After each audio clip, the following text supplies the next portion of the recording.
暗毯病毒肺综合症 （HPS） 是一种极其罕见的疾病，由受感染的啮齿动物的尿液或唾液传播给人类。这种病毒导致肺部血管虚弱，一旦血液进入肺部，呼吸就具有挑战性。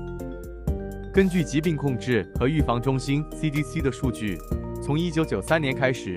前几年美国发现了728例 HPS 病例，它可能危及人们的生命。因为 HPS 的死亡率为38%，对啮齿动物来说不是致命的。1993年，这种疾病在亚利桑那州、科罗拉多州、新墨西哥州和犹他州的4个角落地区爆发，原因是极端干旱，其次是大雪和降雨，导致的啮齿动物比以前多得多。